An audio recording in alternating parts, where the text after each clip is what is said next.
Started sir, एक बार बोलो। Yes sir. Okay okay sir, good morning to all of you again. अच्छा, तो बेसिकली आज हम लोग normally jurisprudence and general law पढ़ते हैं। सीएस एंट्रेंस के लिए भी इसको हम लोग लीगल रीजनिंग बोलते हैं। तो आज एक टॉपिक पढ़ेंगे सर। ये टॉपिक एंट्रेंस लेवल में भी है और एग्जीक्यूटिव में तो रहता ही है। तो ये टॉपिक जो रहेगा ना सर, ये टॉपिक का नाम है लॉ ऑफ टॉट। इससे पहले हम लोगों ने काफ़ी ज़्यादा इंडियन कॉन्स्टिट्यूशन से रिलेटेड पॉइंट्स पे डिस्कशन किए हैं सर। आप लोगों को रिक्वेस्ट है कि आप लोग इंडियन कॉन्स्टिट्यूशन से जहाँ से भी जो भी क्वेश्चंस आप लोगों के मैथ से या मेरे नोट से जहाँ से भी आप लोगों को क्वेश्चंस मिले, आप लोग प्लीज प्रैक्टिस करें, ठीक है। और एग्जीक्यूटिव लेवल के लिए बोलूंगा कि आप लोगों को ना एक स्कैनर मिलता है टैक्समैन का। आप लोग हो सके तो टैक्समैन का स्कैनर खरीद लो। उसमें ना प्रीवियस ईयर क्वेश्चंस आप लोगों को प्रैक्टिस करने के लिए काफी सुविधा होगी। ठीक है, तो हम लोग मूव ऑन करते हैं सर एक new topic and new chapters में। और चैप्टर का नाम है लॉ ऑफ टॉट। ये टॉपिक एग्जीक्यूटिव में भी है और एंट्रेंस में भी इसके बारे में पढ़ा जाता है। तो जो लोग पहले कभी पढ़े हो टॉट, अच्छा है। जो नहीं पढ़ा है वो सुन लो, और जो पहले पढ़ा है वो रिवाइज कर लो, ठीक है। तो टॉट लॉ क्या है और ये टॉट लॉ कितना इंपॉर्टेंट है, इसके बारे में बातचीत करेंगे, ठीक है। सर टॉट क्या है सर? टॉर्चर से आया है क्या सर? बोल सकते हो, दिखाते हैं, चलो पढ़ाते हैं, समझाते हैं।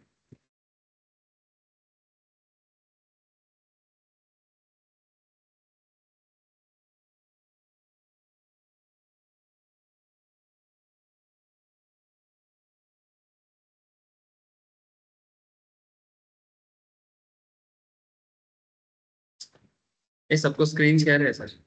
हेलो, बोलोगे मुझे स्क्रीन शेयर है क्या? ठीक। Yes sir. ठीक।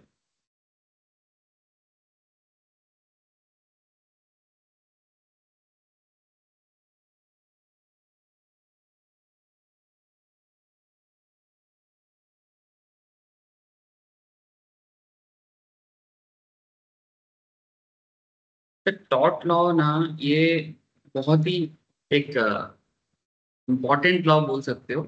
इससे इसका क्या है ना, ये बेसिकली डेली बेसिस में यूज होने वाला एक पर्टिकुलर लॉ है। बेसिकली आप ऐसे बोल सकते हो कि हमारे सोसाइटी में ना बात बात में सिविल रॉन्ग्स होता रहता है, ठीक है। हर दुनिया के हर एक कंट्री में होता है, इंडिया में भी होता है। क्योंकि इंडिया ऐसे ही बहुत कॉम्प्लेक्स सोसाइटी है, क्योंकि यहाँ पर अलग अलग लोग, अलग अलग भाषा, ठीक है। ऊपर से बहुत समय का एक मैंने फॉरेन इन्वेडर्स का कॉलोनियल कॉन्सेप्ट, तो सब मिला जुला के इंडिया अभी भी ना उस लेवल का एजुकेशन भी प्रॉपरली हर सोसाइटी को नहीं मिला है। लास्ट एटलीस्ट 200-300 ईयर्स में जो हुआ है, तो कहीं ना कहीं हमारे देश में ना लॉ ऑफ टॉट बहुत ज़्यादा ज़रूरी लॉ है। और सिंपल तरीके से कहा जाए तो लॉ ऑफ टॉट ना एक सिविल रॉन्ग तो अगर सिंप्लीफाइड भाषा में बोलूँ तो मतलब ये होता है कि ये जो सोसाइटी में सिटीजनशिप, हम लोग जो एज ए सिटीजन रहते हैं, तो हम लोग सिविल सोसाइटी में रहते हैं ना सर। क्या बोलते हैं इसको हम लोग? भद्रो समाज है, बंगाली में बोलते हैं भद्रो समाज, ठीक है, सिविल सोसाइटी। तो ये जो सिविल सोसाइटी है, ये सिविल सोसाइटी ना कहीं पर बहुत सारा गलतियां करते हैं, ठीक है। बहुत सारे रॉन्ग्स करते हैं, जैसे किसी को बिना कारण का किसी पे चिल्लाना, ठीक है, विदाउट एनी रीजंस, ठीक है। किसी को टॉन्टिंग करना, टीजिंग करना, ठीक है। जैसे नॉर्मली हम लोग देखते हैं हमारे समाज में लड़की लोगों के साथ एक तरह का, इस तरह का मैंने बैड बिहेव देखने को मिलता है, इफ टीजिंग का, ठीक है, पब्लिक प्लेसेस में, ठीक है, बहुत सारी चीजों में। या फिर कोई अगर मानो पैसा में रीच है और वो गरीब को क्या करता है, मार देता है। या फिर ऐसे भी नॉर्मल सड़क पे चलते चलते देखोगे कि एक दूसरे के साथ मारपीट कर रहा है। या फिर कोई तुम्हारे घर पे किसी भी तरह का तुम लोगों को माने पीसफुल लिविंग में प्रॉब्लम क्रिएट कर रहा है, ठीक है।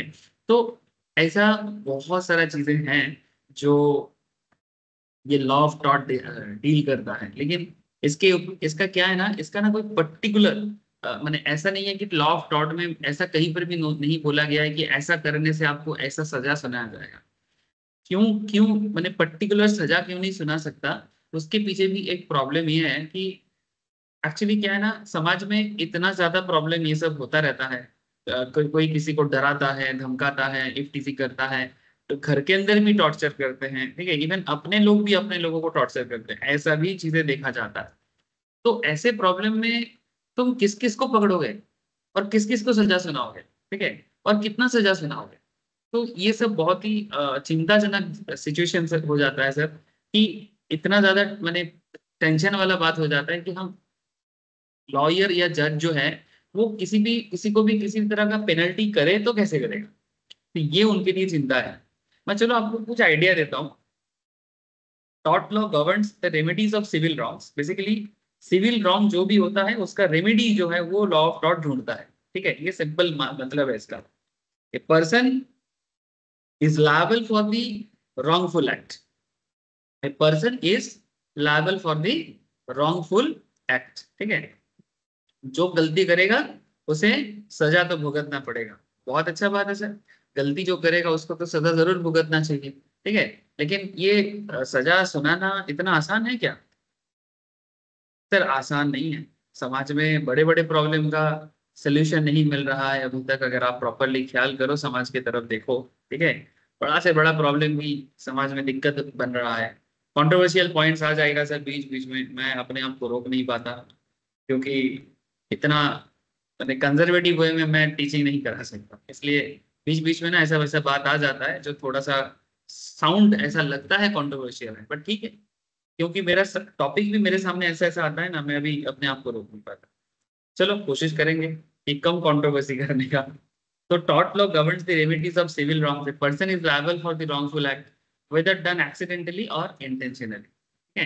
The injured or the aggrieved party, injured or the aggrieved party, aggrieved माने कौन, जिनके साथ गलत हो रहा है, is compensated by the payment of damages, ठीक है, तो जिनके साथ गलत होगा उनको डैमेज दिया जाएगा। लेकिन सर ये डैमेज का वैल्यू कितना है, ये क्वेश्चन मार्क है।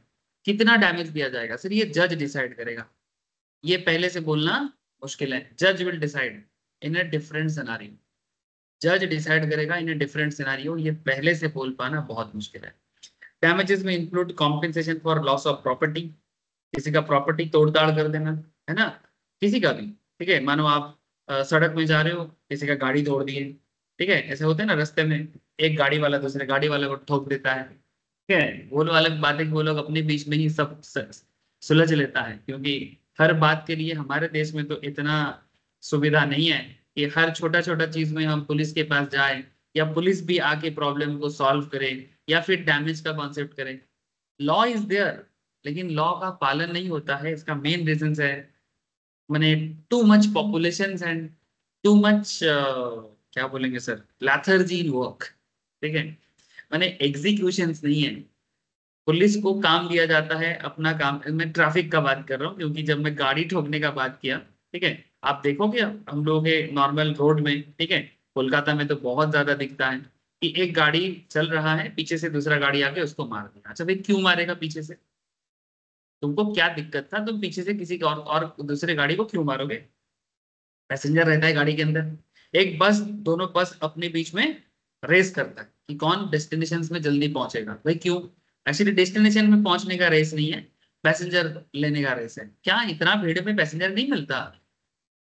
सबको मिलता है, लेकिन इन लोगों का ना मन का कुछ प्रॉब्लम है, मैंने माइंड में ये लोग सोचता है कि मैं जल्दी पहुंचूंगा तो मेरे को पैसेंजर ज्यादा मिलेगा, लेकिन ऐसा कुछ भी नहीं दिखाई देता ऐसा। लेकिन ये लोग फालतू में रेसारेसी करेगा, ठीक है, एक बस दूसरे बस के साथ, फिर दोनों वापस में सामने आ जाता है, फिर एक दूसरे के साथ एक क्रैश सिचुएशन क्रिएट करता है, पैसेंजर डरते हैं, चिल्लाते हैं, ठीक है, कभी कभी ड्राइवर को मार ही देता है, कंडक्टर को भी चिल्लाते हैं, ठीक है। तो मेरा सिंपल कहना है, तो फिर भाई ट्रैफिक पुलिस को सरकार जो है पैसा देके क्यों रखता है? उल्टा ये ट्रैफिक पुलिस तुम रास्ते में देखोगे, ये सिर्फ बाइक वाले किसका हेलमेट नहीं है, हाँ वो भी ठीक है, चलो मैं ये नहीं बोलता कि बिना हेलमेट का ही आप ये करो, हेलमेट अगर पहन के भी चलेगा ना, फिर बोलेगा और पेपर्स दिखाओ, वो पेपर्स दिखाओ, ये पेपर्स दिखाओ, अच्छा चलो ठीक है भाई, सब पेपर्स देखना तुम्हारा काम है, लेकिन बाइक वाले या गाड़ी वाले का पेपर्स देखने के अलावा तुम्हारा और कोई ड्यूटी नहीं है। ट्रैफिक सिस्टम कंट्रोल करना, बस वाले को कंट्रोल करना, बस रेस ना करे इसको कंट्रोल करना, क्या ये आपकी ड्यूटी के अंदर नहीं आता है? आप बात समझ रहे हो मैं क्या बोल रहा हूँ, ठीक है। तो तो ये लोग प्रॉपरली अपना ड्यूटी नहीं निभाता है। अगर ड्यूटी निभाता तो बात बात में टॉट का प्रॉब्लम नहीं आता। हाँ सर, आप लोग समझ पा रहे हैं कि नहीं समझ पा रहे हैं, मुझे बोलिए। जस्ट मैं आपको ऐसे ही हमारे सोसाइटी का एक छोटा सा प्रॉब्लम के बारे में बात की। क्या रे, बात माथा में जा रहा है बात? हाँ यस सर। चलो। तो वही बात यहाँ पर कर रहे हैं कि जब दो एक दूसरे के साथ ऐसे छोटा मोटा झगड़ा झाटी चलता रहता है, और देखा जाता है सर कि छोटा मोटा झगड़ा ही अल्टीमेटली बड़ा बनता है। बड़ा तो कोई चीज होता नहीं है, वो छोटे से ही बड़ा होता है, चाहे दुनिया में अच्छा हो या बुरा। एवरीथिंग छोटा से ही बड़ा बनता है। सर हम लोग लॉ ऑफ डॉट पढ़ रहे हैं, ठीक है? पेन कॉपी निकाल ले, जो भी इंपॉर्टेंट पॉइंट्स है नोट डाउन करना स्टार्ट कर, ठीक है? तो लॉ ऑफ डॉट में सिंपल बात मैं फिर से रिपीट कर रहा हूँ, हर्ष तो भी सुन ले एक बार। Law governs the remedies of civil wrong. ये जो सिविल सोसाइटी गलती करता रहता है छोटा छोटा बात में, और छोटा बात में ही प्रॉब्लम सुलझ जाए या फिर उसका रेमेडी मिल जाए, इसका प्रॉब्लम को सॉल्व करने के लिए taught law. A person liable for the wrongful act, जो भी गलती करता है सोसाइटी में छोटा मोटा गलती, लेकिन वो गलती छोटा गलती भी बहुत आगे जाके बड़ा होगा, ठीक है? इसलिए छोटा गलती को सोल्यूशन दिया जाए और छोटा गलती को रेमेडी कर दिया जाए, ठीक है? जिसके साथ गलत हो रहा है उनको कुछ डैमेज दिया जाए, माने कुछ अवार्ड दिया जाए कि भाई तुम्हारे साथ खराब खराब हुआ है तो तुम्हें बदले में कुछ मिलेगा, और जिसके साथ जिसने गलती किया है उनको सजा सुनाया जाएगा। यही है लॉ ऑफ टॉट का सबसे इंपॉर्टेंट पार्ट। जैसे यहाँ पर देखो बोला भी है, डैमेजेस में include compensation for the loss of property. जैसे मानो कभी कभी हम लोग देखते हैं ना, किसी किसी का दिमाग थोड़ा सा बमका हुआ रहता है, ठीक है? माने वो क्योंकि पैसे में बहुत रिच है, ठीक है, उसके पास पैसा है, गाड़ी है, ठीक है, तो हमेशा ना दूसरे को दिखाता रहता है कि देखो भाई मैं बहुत पैसा वाला हूँ, मैं बहुत रिच हूँ। और ये कभी कभी ऑपोजिट साइड में इंसान को इंसान तक नहीं मानते। और ऐसे हालत में ये भी देखा जाता है कि वो अपना पैसा का गर्मी कई बार दूसरे के प्रॉपर्टी लॉस कर गुस्से में, ठीक है? तो अगर तुम किसी और का प्रॉपर्टी लॉस करोगे, ठीक है, किसी का घर तोड़ोगे या कुछ भी करोगे, तो उसका भी तो सजा होना चाहिए। अच्छा, मेडिकल एक्सपेंसेस कॉम्पेंसेशन के रूप में मेडिकल एक्सपेंसेस, जैसे मानो अगर कोई किसी को मार दिया, ठीक है, किसी के सर पे मार दिया, किसी को पैर में मार दिया, तो फिर उसका एक्सपेंस कौन भुगतेगा? किसी को मारने का राइट तुमको नहीं है सर। चाहे कुछ भी हो जाए तुम किसी पे हाथ नहीं उठा सकते। हाँ ऑब्वियसली, प्रोटेक्ट अपना प्रोटेक्शन अलग चीज है कि भाई मेरे को मार रहा था तो मैं अपने आप को बचाने के लिए उसको मारा, ये कोर्ट ऑफ लॉ समझेगा, ठीक है? सेल्फ डिफेंस में अगर आप किसी को हिट करते हो, जिसमें कोई प्रॉब्लम नहीं है, जरूर करो, लेकिन ऐसा कोई सिचुएशन ही नहीं था, लेकिन किसी ने आप पे मार दिया, तो फिर आप मेडिकल एक्सपेंस के लिए जा सकते। या फिर अगर आप किसी को गलती से मार देते हो या आप किसी को किसी तरह का डैमेज करते हो, तो उनका मेडिकल खर्चा आपको ही देना पड़ेगा। गलती से भी हो जाए या इंटेंशनली हो जाए, नॉर्मली तो देना पड़ता है। यानी एक होता है कि एक्सीडेंटली और एक होता है इंटेंशनली। अगर एक्सीडेंटली, जैसे मानो हम लोग रास्ते में कई बार गाड़ी चलाते चलाते सामने कोई आ जाता है तो उनको डैमेज पहुंचता है, तो ऐसे हालत में ये सब मैटर कोर्ट में जाता नहीं है, लेकिन फिर भी बड़े बड़े केस में जाता है, ठीक है? अगर छोटा मोटा मिडिल क्लास लोग तो ये सब बात कोर्ट में जा, लेकिन पुलिस तक पहुंचता ही नहीं है। और पुलिस भी हम लोगों का ये सब छोटा मोटा मैटर में ना दिमाग नहीं लगाता, क्योंकि पुलिस को चाहिए हाई प्रोफाइल चीजें, ठीक है? समाज व्यवस्था को सुधारने के लिए पुलिस व्यवस्था है, लेकिन पुलिस व्यवस्था इस तरह से काम करता ही नहीं, जो भी हो। लेकिन अगर एक्सीडेंटली भी अगर किसी का कोई क्षति आप पहुंचाते हो, तो इसके लिए भी आप जिम्मेदार माने जाओगे, depending on the situation. Depending on the situation माने ये एक्सीडेंट कितना, माने से फॉर एग्जांपल आप स्लो थे, वो सामने आ गया, ये तो सिचुएशन है। लेकिन आप एक भीड़ जगह में, मानो आप बाइक में जा रहे हो, आप एक भीड़ जगह में 70-80 के स्पीड में गाड़ी चला रहे हो। आप जब गाड़ी चला रहे थे आपका इंटेंशन नहीं था किसी को एक्सीडेंट करने का या किसी पे गाड़ी चलाने का, किसी के ऊपर से, लेकिन बंदा सामने आ गया, तो गलती उसका है। लेकिन गलती एक तरह से आपका भी तो है कि इतना हाई क्राउड जोन में आप 70-80 की स्पीड में गाड़ी चलाओगे? आपका गाड़ी का स्पीड 20-30 पे होना चाहिए, और अगर वैसा होता तो बड़ा डैमेज नहीं होता। 20-30 किलोमीटर की स्पीड में कभी भी बड़ा डैमेज नहीं होता। गांव साइड में, आई डोंट नो आप लोग आइडिया कि नहीं, विलेज साइड ऑफ इंडिया में अगर आप बाइक चलाते हो तो आपको बहुत सावधान होना पड़ता है। क्यों? क्योंकि एक तो गांव साइड में कोई ट्रैफिक सिस्टम नहीं होता है। वहां पर ऐसे तो फांका रास्ता है तो लोग बहुत जोर से बाइक चलाते हैं। लेकिन अगर आपका बाइक या गाड़ी, कार, कभी भी किसी गांव के बीच से जा रहा है और आप देख रहे हो कि गाड़ी तो, रास्ता तो फांका है क्योंकि गांव है, वहां पर इतना भीड़ नहीं होता, और आप जोर से गाड़ी चला रहे हैं, और आप मानो कि आपकी गाड़ी के चक्का के नीचे कोई उन लोगों का घर का जो डोमेस्टिक एनिमल्स होते हैं ना, लाइक मुर्गी, ठीक है, सबसे भयंकर चीज होते हैं मुर्गी, ठीक है, अगर उनका एक भी मुर्गी या बतख, ठीक है, ऐसा कुछ भी आपकी गाड़ी के सामने आ जाए और वो मर जाए, पर आप तो गए भाई। वो मुर्गी का डैमेज लेके ही छोड़ेगा आप, जानते हो ना, ठीक है। तो बी केयरफुल, वो डैमेज क्लेम करके ही छोड़ेगा। आप बोलोगे मैं भागूंगा, कहाँ तक भागोगे? वो गांव वाला आपको छोड़ेगा नहीं। तब मिलेगा, मुर्गी का जितना दाम है उससे ज्यादा अमाउंट ही चार्ज कर लेता है, ठीक है, मैंने ये गांव ही कोर्ट बिठा देता है, अलग से कोर्ट जाने का जरूरत नहीं है। So kind of this sir, ठीक है। ये टॉट लॉ कुछ इस तरह का ही कॉन्सेप्ट से बना हुआ है। सर अगर किसी का फिजिकल डैमेज हो तो उसका मेडिकल एक्सपेंसेस समझ में आता है। सर यहाँ पर देखो, एक मेंटल और फिजिकल इनकेपेबिलिटी का भी बात किया गया है। सर कोई, अगर आप किसी को मेंटली टॉर्चर करते हो, ब्लैकमेलिंग करके, ब्लैकमेलिंग करने से, मेंटल टॉर्चर होने से आगे से कुछ ऐसा नहीं दिखता है कि बंदे को कुछ प्रॉब्लम है। माने हम लोग का एक बेसिक परसेप्शन है ना, जब तक सर फटता नहीं है, जब तक शरीर पे कोई चोट नहीं पहुंचता, हमें लगता है कि कुछ हुआ नहीं। लेकिन मेंटल प्रेशर एक ऐसी चीजें होते हैं सर, जो अंदर ही अंदर से इंसान को बहुत दर्द देता है, और ये इतना खतरनाक है, बाहरी चोट से भी ज्यादा बड़ा चोट है। मेंटल टॉर्चर जो होते हैं वो बाहरी चोट से भी बहुत भयंकर चोट होता है। इंसान अंदर ही अंदर से बहुत ज्यादा डैमेज हो जाते हैं। उनका ब्लड प्रेशर बढ़ जाता है, और ब्लड प्रेशर बढ़ता है या ब्लड प्रेशर गिरता है, कुछ भी, ठीक है, और उसका हार्ट अटैक तक आ सकता है। तो इसलिए मेंटली अच्छा रहना भी बहुत जरूरी है।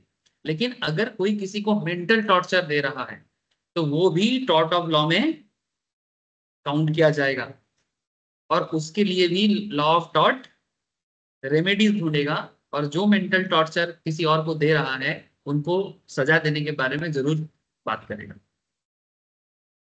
Pen and suffering and punitive damage, यानी किसी भी तरह का पनिशमेंट डैमेजेस भी रॉन्ग डूअर को दिया जाता है, to punish the wrongdoer, जो गलती करता है या जिनके कारण गलती हो रहा है।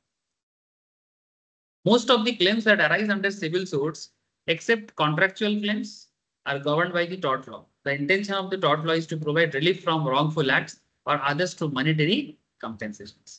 Intention of the tort law is to provide relief from wrongful acts of others through monetary compensation. ये basically इसका main purpose यही है सर, ये दो पार्टी होता है, एक पार्टी डैमेज करता है, दूसरा पार्टी के साथ डैमेज होता है।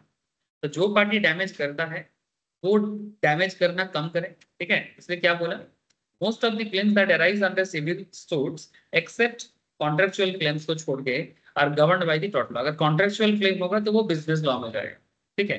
लेकिन अगर ये सब कोई कॉन्ट्रेक्चुअल क्लेम नहीं है, कि ठीक ठीक है, कॉन्ट्रेक्चुअल क्लेम मैंने क्या होता है, सपोज आपके साथ किसी का बिजनेस, जैसे हम लोग बिजनेस लॉ में पढ़ते हैं, आपके साथ किसी का डील हुआ था कि भाई हमें 1000 क्वांटिटी या 1000 क्विंटल कोई प्रोडक्ट चाहिए, ठीक है, 1000 क्विंटल प्रोडक्ट जिसका दाम मानो 10 लाख का कोई अमाउंट है, ठीक है।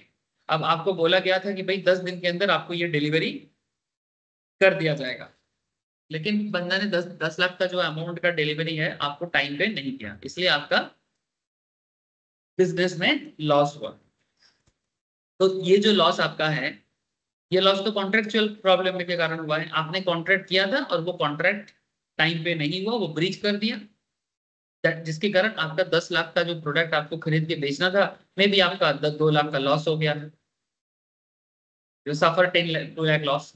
लेकिन सर ये तो कॉन्ट्रेक्चुअल लेवल में जाके हुआ है, ये प्रॉब्लम से टॉर्ट लॉ में काउंट नहीं करेंगे। टॉर्ट लॉ में क्या काउंट करेंगे सर, जो जो नॉन कॉन्ट्रेक्चुअल होता है, मैंने ऐसा कोई कॉन्ट्रैक्ट किसी के साथ किसी का नहीं था, लेकिन कोई किसी को कुछ चोट पहुंचाया है, कोई किसी को किसी भी तरह का हार्म किया है, किसी के प्रॉपर्टी में, किसी के मेंटेलिटी पे, मैंने किसी के मेंटल सिचुएशन को खराब किया है, किसी को आघात किया है, ठीक है, किसी ना किसी तरह से किसी ना किसी को टॉर्चर किया है, ठीक है, ये टॉर्चर वर्ड भी यहीं से आ रहा है, ठीक है। तो उसके बारे में इस वजह से मैंने, तुम मेरे को टॉर्चर करो या तुम मेरा प्रॉपर्टी डैमेज करो, ऐसा कोई कॉन्ट्रैक्ट होता है क्या? ऑब्वियसली नहीं। तो यही प्रॉब्लम यहाँ पर बातचीत कर रहे हैं। कॉन्ट्रेक्चुअल मैटर इधर नहीं आएगा sir. Contractual matter obviously business के केस में बिजनेस लॉ में जाएगा, सिविल मैटर में सिविल लॉ में जाएगा, बट लॉ ऑफ टॉर्ट जो है वो बेसिकली नॉन कॉन्ट्रेक्चुअल मैटर में डील करता है। और इन पे हमेशा कॉम्पेंसेशन का जो कॉन्सेप्ट रहता है ये ऑलवेज मॉनेटरी लेवल में होता है, ये ऑलवेज मॉनेटरी लेवल में होता है। मॉनेटरी लेवल माने जिसका डैमेज होगा उसको मॉनेटरी कॉम्पेंसेशन किया जाएगा सर। लेकिन ये मॉनेटरी कॉम्पेंसेशन का वैल्यू कितना है, बार बार बोल रहा हूँ, ये value case to case vary, इसका कोई हार्ड एंड फास्ट नहीं। जैसे नॉर्मल बिजनेस लॉ में अगर किसी का कुछ लॉस होता है वो तो लॉ में पता चल ही जाता है ना कि मेरा 10 लाख का डील था, आपने टाइम पे नहीं दिया तो मेरा 2 लाख का लॉस हो रहा है, या 1 लाख का लॉस हो रहा है, या 50,000 का लॉस हो रहा है, वो कैलकुलेट किया जा सकता है। तो जो कैलकुलेट किया जा सकता है वो मॉनेटरी कॉम्पेंसेशन तो टॉर्ट लॉ में आएगा ही नहीं। लेकिन टॉर्ट लॉ बेसिकली उस चीज के बारे में बात करेगा जो कैलकुलेशन पॉसिबल नहीं है, बट वो केस टू केस चेक करके आपको गाइड कर सकते, ठीक है। समझ में आया सर?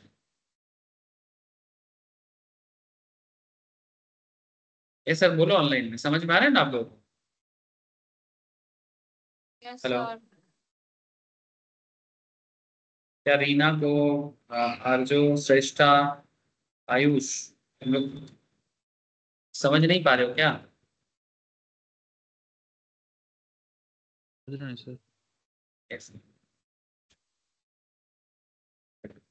तो ये टॉट में भी अंडरस्टैंडिंग द टॉट, टॉट में इंक्लूड फिजिकल और मेंटल हार्म, डैमेज और loss of property, financial loss.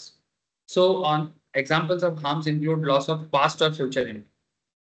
Harm कैसे हो सकते हैं कि आपका पास्ट या फ्यूचर इनकम, सपोज आपको किसी ने काम करवाया या फिर आप किसी को काम करवाए और उसको पेमेंट नहीं दी, तो फिर आपका पास्ट इनकम जो है वो आपको नहीं दिया गया। या फिर फ्यूचर में आपका कोई जॉब हो सकता है लेकिन आपका फ्यूचर जॉब आपको दिया नहीं जा रहा, इसमें आपका फ्यूचर लॉस हो सकता है। तो इस तरह का चीज भी हम के अंदर, the compensation by way of damages is awarded by the court, the injured party will seek compensation through a court process. Liability under tort may arise due to negligence, intentional failure to act where the individual has a duty to act or a violation of statutes, ठीक है ना, अगर कोई law तोड़ता है तब जाके होता है। Compensation by way of damages awarded by court, ये कोर्ट डिसाइड करेगा। इंजर्ड पार्टी कॉम्पेंसेशन कहां जाके मांगेगा? कोर्ट प्रोसेस में जाके मांगेगा। लाइबिलिटी अंडर टॉर्ट में अराइज ड्यू टू नेग्लिजेंस, माने नॉर्मली ये सब नेग्लिजेंसी के कारण होता है। अगर सोसाइटी में हर कोई थोड़ा पेशेंसफुली और माइंडफुली काम करता या फिर कॉम्पेशनेट होता, कॉम्पेशनेट समझते हो? कंपैशनेट माने दिल में अगर थोड़ा करुणा होता है ना लोगों का, करुणा एक बहुत बड़ा वर्ड है, शायद ये लॉ में शोभा नहीं दे रहा है, बट सर एक्चुअली लॉ का बेस करुणा ही होना चाहिए। करुणा का मतलब होता है सर, करुणा जो है ना, ये करुणा एक हिंदी वर्ड है या संस्कृत वर्ड है, इसमें कंपैशन सर इसका इंग्लिश, मतलब दयालु। हाँ ऑब्वियसली सर, दयालु, ठीक है। तो अगर आप कोई भी काम को थोड़ा दया भाव से करो ना, तो फिर समाज में नेग्लिजेंसी होगा ही नहीं, कभी नहीं होगा। ये जो हम लोग बार बार एक चीज बोलते हैं कि धर्म का बात बहुत होता है हमारे देश में, है ना, आपका धर्म क्या है? तो जब भी धर्म का बात होता है कोई बोलता है हम हिंदू है, कोई बोलता है हम मुस्लिम हैं, हम इस्लाम हैं, ऐसा करके चिल्लाते हैं ना, कोई बोलता है हम क्रिश्चियन हैं। सर मैं तो ओपनली बोलता हूँ, हम लोग जानते हो, मुझे ये सब बोलने में झिझकता नहीं हूँ मैं, क्योंकि इंसानियत का बात करने में जीभ लड़खड़ाना नहीं चाहिए। इस चीज का बात करने में जीभ नहीं लड़खड़ाना चाहिए, इंसानियत का बात करने में जो चीज ह्यूमैनिटीज के साथ हो, ठीक है, और जो मुझे दिखाई नहीं देता है मैं उसके अगेंस्ट में बोलने से मुझे नहीं, डर भी नहीं लगता, और मैं बोलूंगा, ठीक है। जैसे चाहे आप जो भी हो, भाई धर्म आप जो भी हो, ठीक है, बोलते हैं हमारा धर्म हमें इजाजत नहीं देता, बहुत सारे लोग बहुत बात करते हैं। सर धर्म क्या इजाजत नहीं देता है ये मैं नहीं जानता, धर्म हो या रिलीजियन जो भी आप बोलते हो, ठीक है।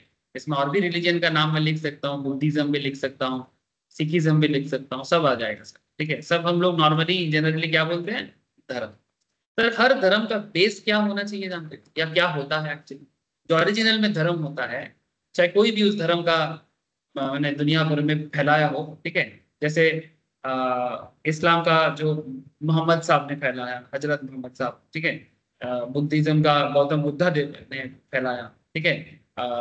फिर आपका क्रिश्चियनिटी में जीसस क्राइस्ट है, ठीक है। फिर आपका क्या बोलते हैं, सिखिज्म में गुरु नानक जी हैं, ठीक है। सर हिंदू में कौन है? गॉड बस, किसी को नहीं पता।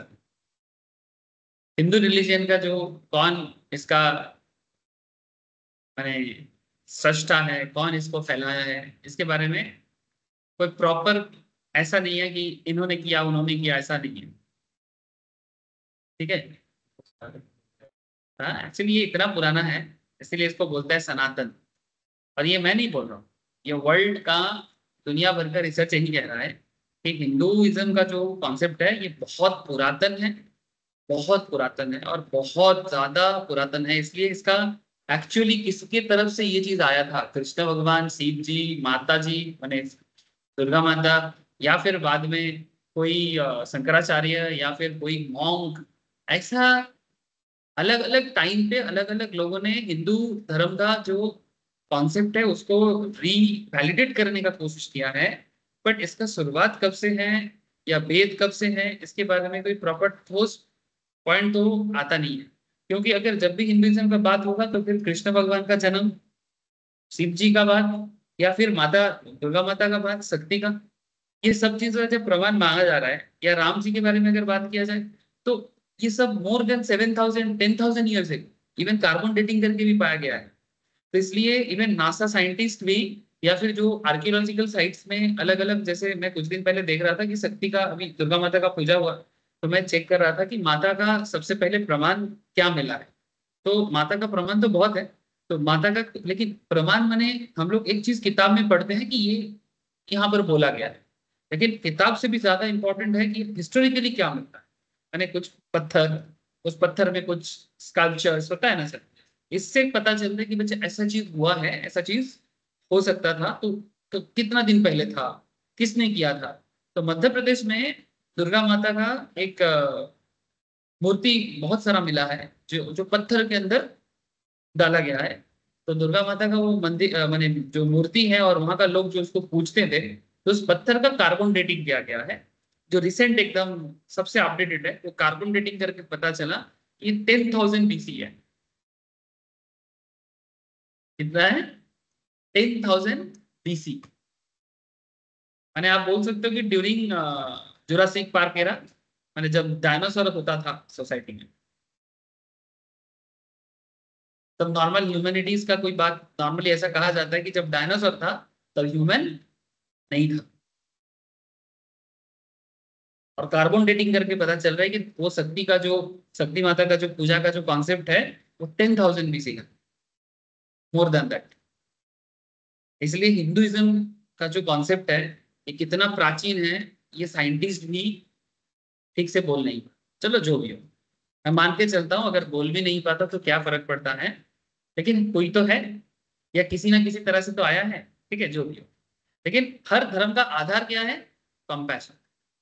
अगर धर्म आपको करुणा नहीं सिखाते, धर्म धर्म आपको अगर कत्लेआम सिखाते हैं, या फिर किसी को मारना सिखाते हैं, किसी को उड़ाना सिखाते हैं, ठीक है, किसी को गाली बकना सिखाते हैं, या दूसरे को छोटा दिखाना सिखाते हैं, है ना, ऊंच नीच करना सिखाते हैं, तो कोई भी करे गलत है कि नहीं? समझे बात? तो जब आप, अब इसीलिए मैं बहुत जगह में, मेरे को जब भी मेरे को मौका मिला ऐसे में, तो बहुत ज्यादा मैंने वोकल रहता हूँ किसी न किसी मुद्दे पे। ऐसे चुप ही रहता हूँ, लेकिन बोलने का मौका मिले तो मैं चुप नहीं रहता। तो ऐसा ही दो चार सोसाइटी में कभी मुझे बोलने का मौका मिला है। एक बार ये इंस्टीट्यूट में भी इस तरह का एक बखेड़ा हुआ था, उसमें भी मेरे को बोलने का मौका मिला था। तो वहां पर भी ऐसे एक बातचीत हो रहा था, तो बाद में ऐसा ही पॉइंट उठा था। पॉइंट उठने के बाद मैंने ऐसा पॉइंट रखा था, सिमिलर काइंड ऑफ। तो मेरे को बोलता है तो फिर आपको क्या लगता है कि कौन सा धर्म का परचम लहराना चाहिए? अब बोले भाई धर्म अपना अपना, हर धर्म अगर इंसानियत का ही बात करते हैं तो रखो ना अपना धर्म अपने पॉकेट में या अपने अंदर जो जहां रखना है। लेकिन अगर धर्म इंसानियत नहीं सिखा रहे तो फिर वो धर्म धर्म नहीं है।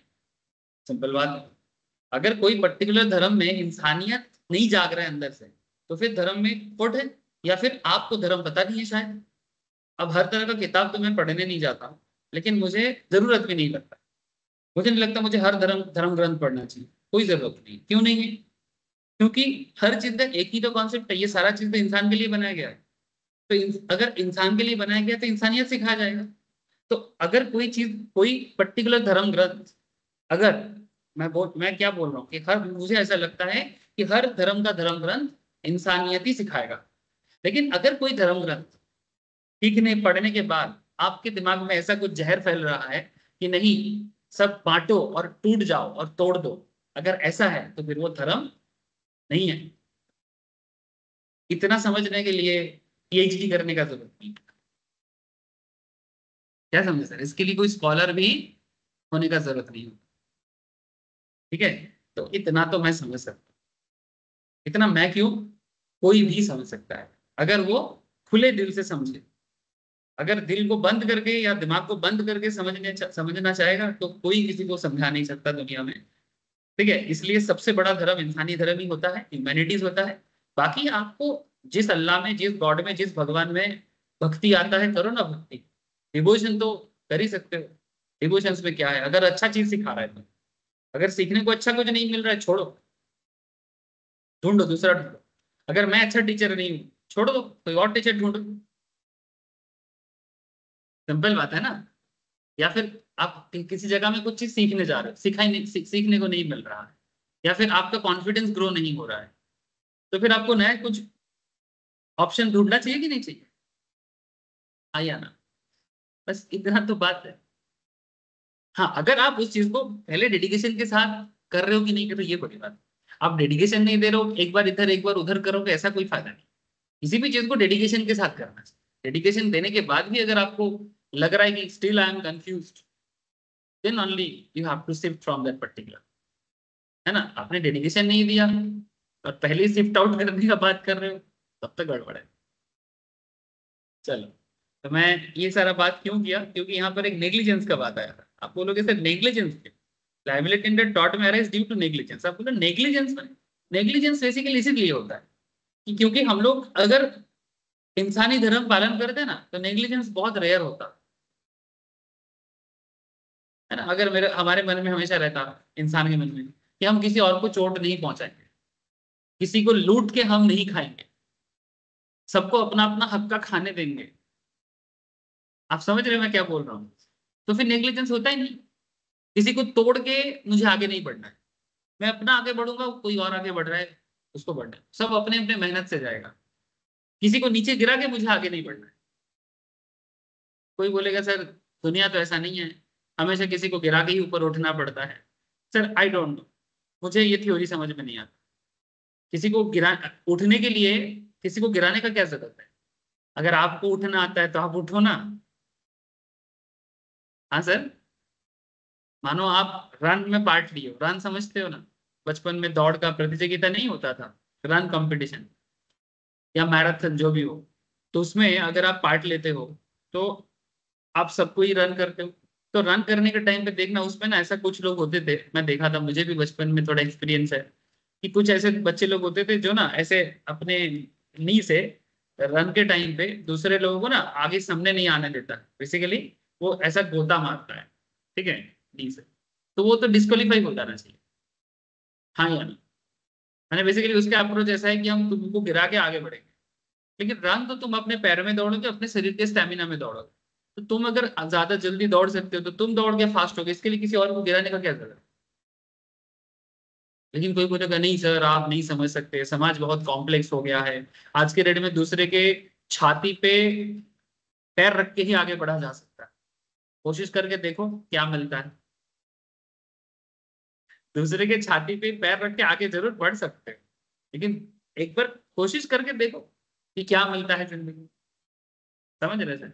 ये सोसाइटी, हमारा समाज व्यवस्था इसीलिए इतना ज्यादा चिंता में है और इतना ज्यादा परेशान है, क्योंकि ये सिर्फ हमारे देश का बात नहीं है, ऑल ओवर दी वर्ल्ड। अगर तुम आज के डेट में सो कॉल्ड डेवलप कंट्रीज को देखोगे ना, इनका भी तो वही कॉन्सेप्ट है। ये दिखता है, मैंने इनका इमेज लोगों के सामने ऐसा है कि जैसे कितना जेंटल है, so called USA, so called Europe. मैं किसी का एंटी नहीं, बट जो मुझे दिखता है मैं वो बोलता हूँ। मुझे किसी से कोई बैर नहीं है। ना तो मैं एंटी अमेरिकन हूँ, ना तो मैं एंटी यूरोपियन हूँ, ना तो मैं एंटी इंडियन हूँ, ना तो मैं एंटी मिडिल ईस्ट हूँ। मैं किसी का एंटी नहीं। लेकिन मैं आपको जस्ट एक बड़ा पैमाने में बात को कनेक्ट करने का कोशिश कर रहा हूँ कि लोग किस तरह से एक दूसरे की छाती में चढ़ के अपना काम बनाना चाहता है।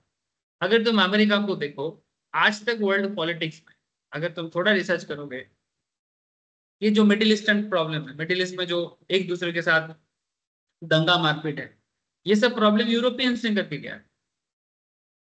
ये जो इसराइल के साथ जो पैलेस्तीन का प्रॉब्लम है ना, ये इंग्लैंड का किया था लेटेस्ट में।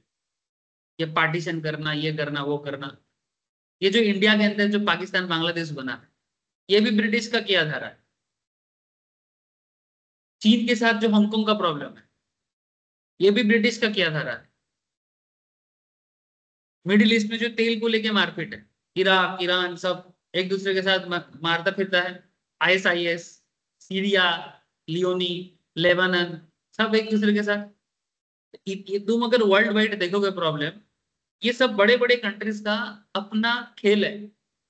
ये दूसरों के खून चूस के खुद बड़ा होना चाहता है। तो ये जो सो कॉल्ड जेंटल देखने में ऐसा सूटेड बूटेड और कोट ब्लेजर में रहेगा, जैसे यही लोग दुनिया में सबसे डेवलप है। और जो लोग नंगा है या फिर जिनके शरीर में कुछ कपड़ा नहीं है, वो लोग गंदा है। Attitude is like that. जैसे अफ्रीकन लोग ऐसे थोड़ा रहते हैं, अफ्रीकन सर बैड सिविलाइजेशन, और ये लोग कपड़ा पहनते हैं तो गुड सिविलाइजेशन। मुझे ऐसा नहीं लगता। आप भी थोड़ा देखो, आपको भी समझ में आ जाएगा कि कपड़ा पहन के भी गंदा हो सकते हैं, कपड़ा खोल के, जो जैसे अफ्रीकन लोग उस तरह से कुछ पहनते नहीं है, but they are very very gentle. आप समझ रहे हो कि मैं क्या बोल रहा हूँ? ठीक है। सो थोड़ा ज्यादा बोल दिया, बट ट्राई टू अंडरस्टैंड। ठीक है। तो लाइबिलिटी अंडर टॉर्ट मेरा is due to negligence. Negligence बहुत बड़ा वर्ड है। ठीक है। Intentional failure to act where the individual has the duty to act or a violation of statute। statutes माने लॉ होता है। लॉ तोड़ने को स्टैट्यूट्स कहते हैं, वायोलेशन ऑफ स्टैट्यूट्स। ये भी एक बहुत ही चिंता का बात है कि अगर आप लॉ तोड़ोगे, जैसे लॉ तोड़ने का बहुत साधारण साधारण एक जनरल एग्जांपल हो सकता है, जैसे रास्ते में ट्रैफिक रूल नहीं तोड़ना चाहिए। हाँ या ना? है ना? बेसिक सिंपल चीज है। या फिर नॉर्मल किसी के साथ झगड़ना नहीं चाहिए। ठीक है, ये बेसिक स्टैट्यूट्स है, नहीं करना चाहिए। लेकिन आप करोगे तो फिर भुगतोगे। Thus, the three categories under tort of law are negligent tort, intentional tort, and strict liability tort। तीन तरह का चीज हो गया, negligent, intentional, and strict liability। Accidents are considered negligent tort। Accident जो है वो नेग्लिजेंट tort है, कि मैं इतना ही अपने चीजों के बारे में सोचता हूँ, किसी और के बारे में मेरे को कोई ख्याल ही नहीं। देखना रास्ते में कुछ बाइकर्स होते हैं, कुछ गाड़ी वाला होते हैं, गाड़ी में चल रहा है, बाइक में चल रहा है, दूसरे को, जो पेडेस्ट्रियंस होते हैं, जो रास्ते में सड़क में पैदल चलते हैं, उनको इंसान ही नहीं समझते। मानो एक जगह में रास्ते में पानी है, ठीक है, जमा हुआ। तुम अगर गाड़ी से हो तो ऑब्वियस बात है कि जो सामने से जा रहे हैं उसके शरीर पे लगेगा। तो अगर तुमको दिख रहा है पानी है, तो तुम गाड़ी को स्पीड में लेके जाओगे कि धीरे लेके जाओगे? इंसानियत क्या कहता है? धीरे लेके जाओगे, ताकि जो पेडेस्ट्रियंस है उनको ना लगे। लेकिन गाड़ी वाले लोगों को तुम देखना, ये दूसरे को कीचड़ देके ही जाएगा। तो क्या है ये? बाद में बोलेगा कि मैं देखा नहीं।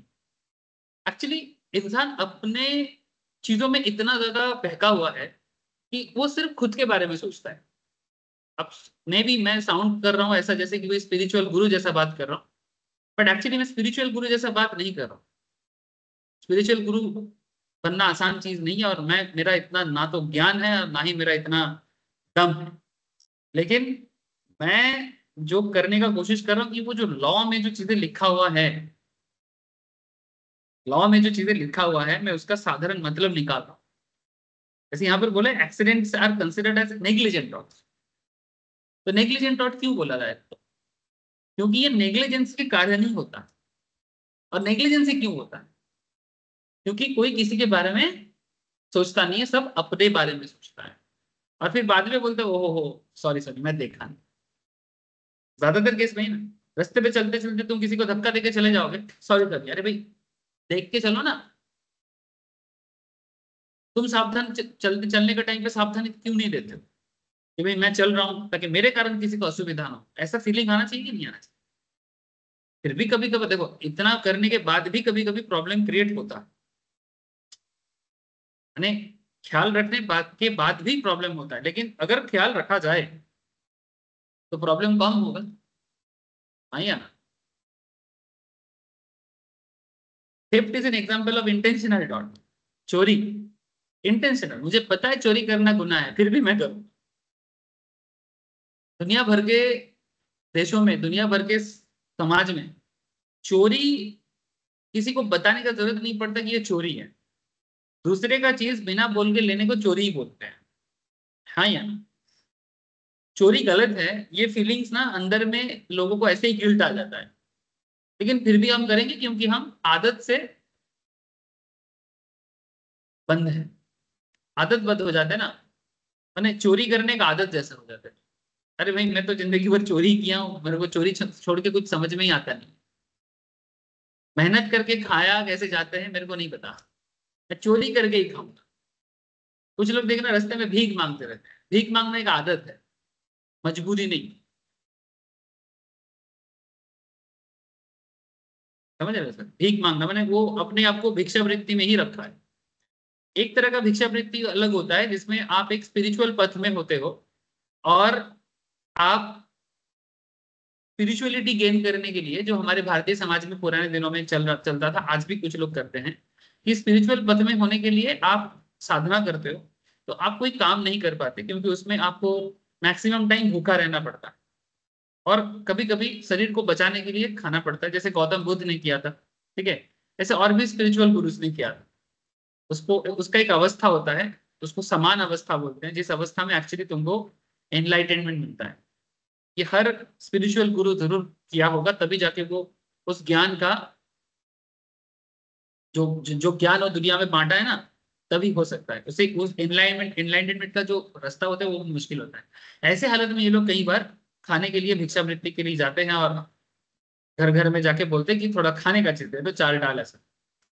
लेकिन वो भी तुम जितना दोगे, इनका कोई डिमांड नहीं करता। अगर दिया तो दिया, नहीं दिया तो नहीं दिया। अगर नहीं मिलेगा तो कुछ नहीं खाएगा ये। लेकिन रास्ते में कुछ लोग देखना जो भिखारी वृत्ति ही करते हैं, भिक्षा वृत्ति ही करते हैं, बेघर ही बनते हैं। हमारे देश में आज के डेट में इतना संस्था है और इतना मंदिर ट्रस्ट, गिरजा ट्रस्ट या मस्जिद मस्जिद ट्रस्ट है जहां पर घर पेट खाना खिलाया जाता है, दो बेला तीन बेला। और वहां पर काम भी मिलता है वॉलंटियरिंग करने का। तुम अमृतसर के लंगर खाने में जाओ, तुम पश्चिम बंगाल में भी बहुत सारे मंदिर ट्रस्ट है जहां पर घर पेट खाना मिलता है फ्री में। तो ये जितना भिखारी लोग हैं, ये लोग ट्रस्ट के अंदर क्यों नहीं चला जाता? लेकिन जाता ही नहीं। तुम इनको अगर वहां पर पहुंचा भी दोगे ना, फिर वहां से निकल जाएगा और फिर से चालू हो जाएगा। आदत से बंधे होते हैं। समझ रहे हो? जो भी हो, यहाँ पर भिखारी वृत्ति जो है उसको गलत नहीं बोला गया, वो तो बेसिकली आदत से मजबूर माना जाता है। इंटेंशनल टॉट में थेफ्ट को रखा गया है, चोरी करना। Harm done to people intentionally और विलफुल मिसकंडक्ट, जानबूझ के। अच्छा, मैन्युफैक्चर और production of defective goods is liable for damages is in tort under strict liability. Manufacture और प्रोडक्शन ऑफ डिफेक्टिव गुड्स मैंने जानबूझ के गलत चीजें मैन्युफैक्चर करना। मैंने तुम किसी को कुछ फूड दे रहे हो, जैसे मानो एग्जांपल के रूप में मैगी।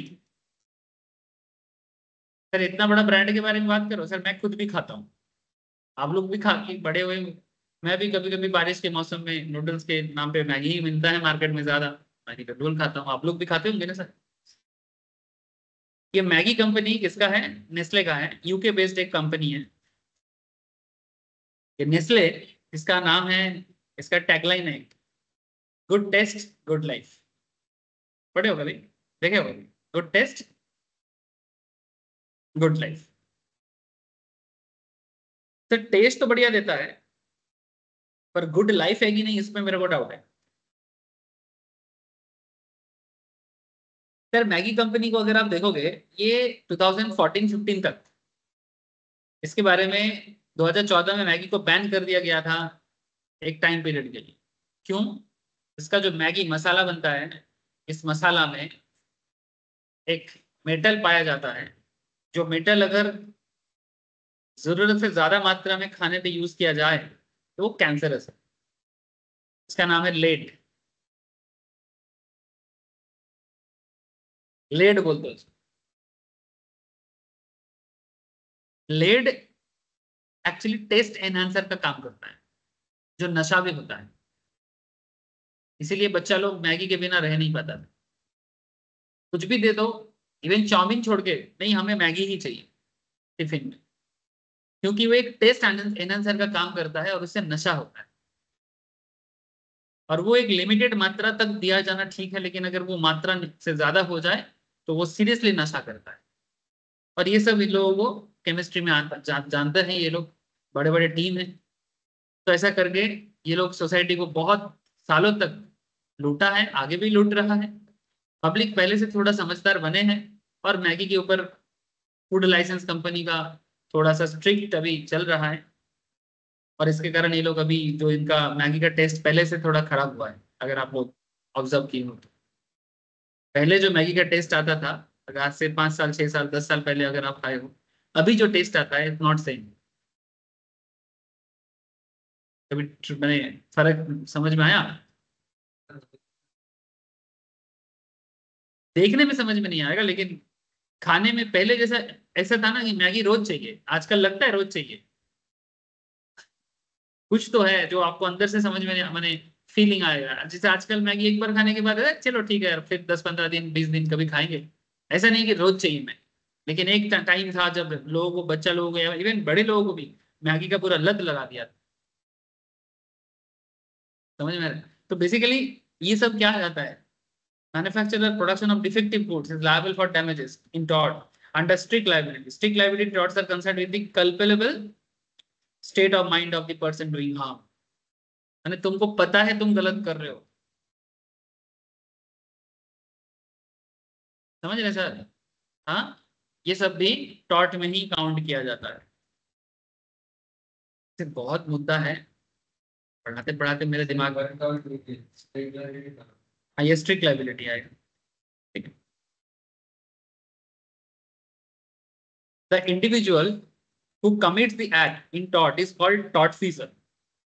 जो टॉर्ट करते हैं उसे टॉर्टफीजर कहते हैं, and would be the defendant in the civil lawsuit. जब कोई कोर्ट में केस बनेगा, तो जो टॉर्टफीजर है, माने जिसके अगेंस्ट में टॉर्ट का केस लगा है कि भाई तुम गलत कर रहे हो, उनको क्या कहा जाएगा? डिफेंडेंट। मैंने, आप कोर्ट ऑफ लॉ में डिफेंस करोगे कि नहीं मैंने गलत नहीं किया, प्रूव करो। हमारे इंडियन लॉ, अगर बहुत और भी कंट्री है जहां का लॉ बहुत ही लिबरल है, बट इंडियन लॉ भी बहुत काफी ज्यादा लिबरल है। यहाँ पर किसी के अगेंस्ट में केस ठोकने से ही या लॉ शूट करने से ही इसका मतलब ये नहीं है कि कोर्ट ऑफ लॉ में जाके आपको दोषी ठहराया गया, पुलिस ने बोल दिया दोषी तो आप दोषी बन जाओ। ऐसा नहीं। कोर्ट ऑफ लॉ आपको भी निर्दोष होने का जगह देता है। भले ही आपके ऊपर ही सारा चार्ज हो, लेकिन आपके पास स्टील टाइम रहेगा कि भाई आप अपने आप को निर्दोष साबित करके दिखाओ। हाँ, जिस पे केस करेंगे तो वही तो अपने आप को निर्दोष साबित करेगा ना। वही तो मैं बोल रहा हूँ, टॉर्ट फीजर माने जो दोषी है। अब दोषी ही डिफेंडेंट है, क्योंकि दोषी अपने आप को प्रमाण करने का कोशिश करेगा कि हम दोषी नहीं। समझे सर?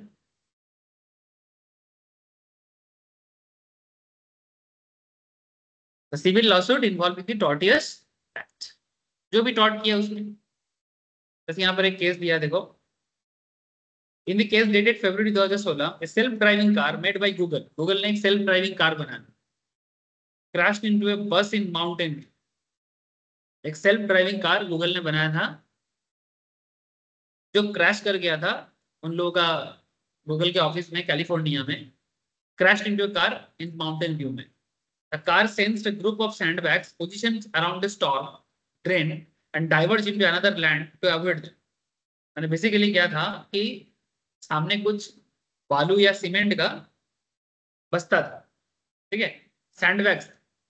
उसको लगा कि सैंडबैग्स जो है वो कोई ह्यूमन है, क्योंकि सेल्फ ड्राइविंग कार था, कोई इंसान नहीं था उसके अंदर, तो वो उसको सेंसर नहीं कर पाया और लेन कट करके दूसरे लेन में आ गया. तो एक पब्लिक ट्रांजिट बस था उस साइड में, उसके साथ टकरा गया. Under the law of torts driver can seek compensation from the manufacturer for a faulty part of the car. यहाँ पर जो गूगल है, वो बस वाला जिनके साथ गूगल का कार टकराया, वो गूगल को बिल्कुल डैमेज क्लेम करेगा ना कि भाई आपने जो कार बनाया वो फॉल्टी है, क्योंकि आप बोल रहे हो driverless car, but driverless car इतना भी सेंसिबल नहीं है आज के डेट में अभी तक कि वो एक सड़क पे चल सके, क्योंकि वो तो ह्यूमन और सैंडबैग के बीच में डिफरेंस ही नहीं समझ पाया. बात समझ में आ रहा है? तो यहाँ पर जो मैन्युफैक्चरर है उनको यहाँ पर दोषी ठहराया गया. सिंपल बात है. सेल्फ ड्राइविंग कार थोड़ी ना कार का मैन्युफैक्चर को ही ना पकड़ेंगे, और किसको पकड़ेंगे. तो one moment you are walking on the road, law of टॉट का एक्सप्लेनेशन है और इस तरीके से भी दिया जा सकता है. Suppose one moment you are walking on the road and the other you slip into the pit left open by municipal corporation. रास्ते में चल रहे थे, वो ड्रेन के नीचे होता है ना, उन्हें रास्ते में नीचे ड्रेन होता है, पीट बोलते हैं ना उसको, ठीक है. आप पीट में गिर गए, slip into the pit left open by the municipal corporation. High drain का जो बड़े बड़े शहरों में जैसे कोलकाता में बहुत जगह में हाई ड्रेन का जो अंडरग्राउंड ड्रेन होता है, और आप पीट में गिर गए. Without having a glance around you stand up quickly to cover up and the embarrassment you have faced, but what can you do? गिर गए आप पीठ में, कचड़ कीचड़ लग गया शरीर में. And this happens every now and then, especially in a country like India. Is there anyone who could be blamed for this? Municipal corporations का जो पीठ है वो ओपन रह गया, तो आप किसको दायी करोगे? फिर म्युनिसिपल अथॉरिटी को दायी करोगे, सिंपल. और किसको? रास्ता में गड्ढा है जिसके कारण एक्सीडेंट हुआ, तो रास्ता में बड़ा बड़ा गड्ढा किसके कारण है? रास्ता ठीक करने का रेस्पॉन्सिबिलिटी किसका है? अगर म्यूनिसिपैलिटी का रास्ता है तो म्यूनिसिपैलिटी करेगा. अगर पीडब्ल्यूडी का है, पब्लिक वर्क्स डिपार्टमेंट का, जो सरकार राज्य सरकार का आता है, उनको करना है. अगर सेंट्रल गवर्नमेंट का रास्ता है तो सेंट्रल गवर्नमेंट रिस्पॉन्सिबल है. जब रेल एक्सीडेंट होता है, डैमेज क्लेम कौन देता है? रेल ही तो देता है ना, हर फैमिली को देता है. लाइफ जाने का अलग से, नॉर्मल एक्सीडेंट का अलग से, टाइम डिले होने से अलग से, ऐसा भी होता है. हाँ, टाइम डिले मैंने अगर मानो रेलवे के कारण किसी का कुछ बहुत बड़ा लॉस होता हो, 1 दिन 2 दिन 3 दिन ऐसा होता है कि पहुंच नहीं पाते, तब टिकट का सारा कॉस्ट वापस करते हैं. डिफरेंट सिचुएशन वाइज, ठीक है. मैंने आपको पहुंचना था और ट्रेन मानो लेट हो गया, 48 घंटा ऐसा लेट हो गया ड्यू टू एनी, जैसे मानो ट्रैक में फॉल्ट है, ऐसा कारण. अगर वो रेलवे का फॉल्ट है तो नेचुरल कारण में नहीं, बारिश हो गया, ये हो गया, मैंने ऐसा रीजन है जो रेलवे को रिस्पॉन्सिबिलिटीज था, रेलवे ऑफिशियल्स की गलती है, तो फिर रेल को भुगतना पड़ेगा. ये कोर्ट ऑफ लॉ में प्रूव होता है गलती क्या था, है ना. जैसे I have sustained injuries so I have been more careful from the next time, isn't it. मैंने अगर आप ऐसे म्युनिसिपल के रास्ते में खराब के कारण आप गिर जाते हो, या फिर पीठ खुला हुआ है आप गिर जाते हो, तो आपको लगता है कि मुझे ही आगे से केयरफुल रहना पड़ेगा, रास्ता खराब है या फिर सब ओपन रहता है. हमें ऐसा लगता है ना कि हमें आगे से सावधान रहना पड़ेगा. सर, हमें आगे से जरूर हर चीज में सावधान रहना चाहिए, बट गलती म्यूनिसिपैलिटी का है. so they were negligent in fulfilling their duty, जो हमारे समाज में बहुत ज्यादा है. हम ऐसे ऐसे लोगों को नेता बनाते हैं, जो लोग नेता तो बनते हैं सिर्फ अपने पद पाने के लिए और दादागिरी दिखाने के लिए, लेकिन काम के नाम पे ये लोग कुछ नहीं करता. 10 से 20% काम करता है, 70-80% अपने पॉकेट में घुसा. नेता दादागिरी दिखाने के लिए आपको नहीं बनाया गया था, आप अपने आप को समाज सेवा करने के लिए डिवोट किए थे।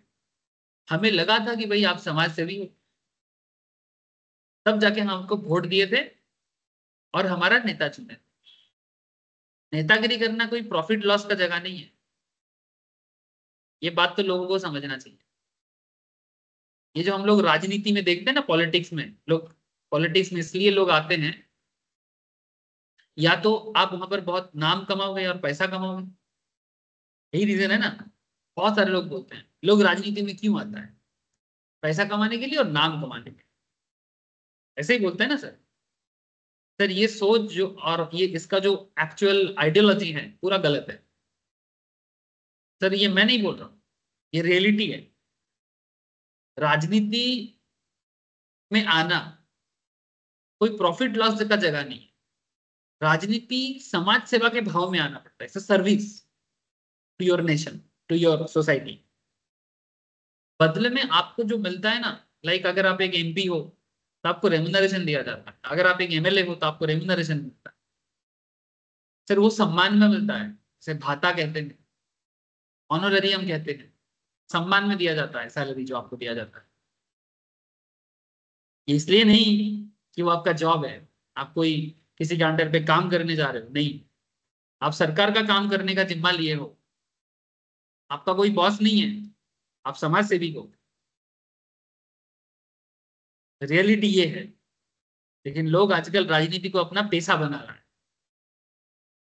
एक राजनीति भी कभी भी पैसा वाला नहीं बन सकता, पावरफुल बन सकता है, पैसा वाला नहीं बन सकता।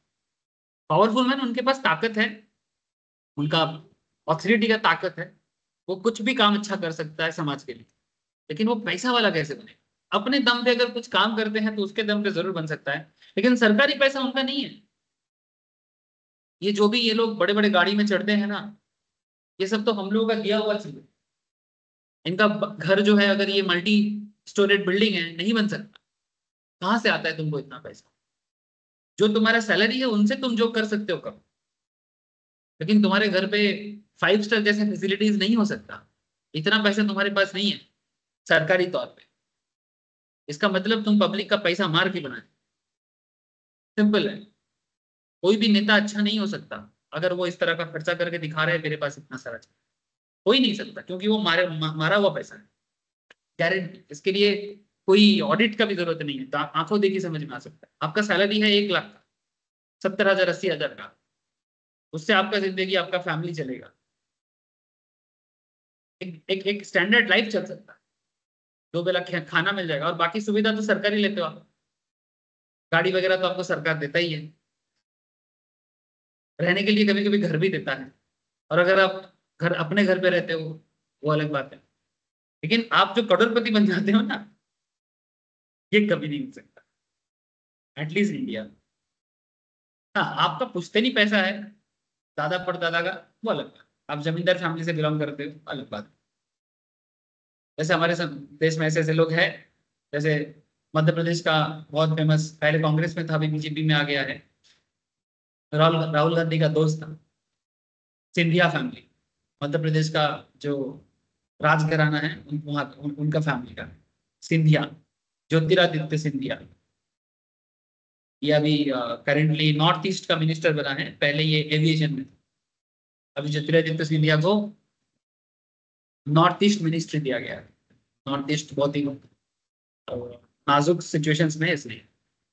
या फिर जैसे उनका बुआ थे, वो राजस्थान के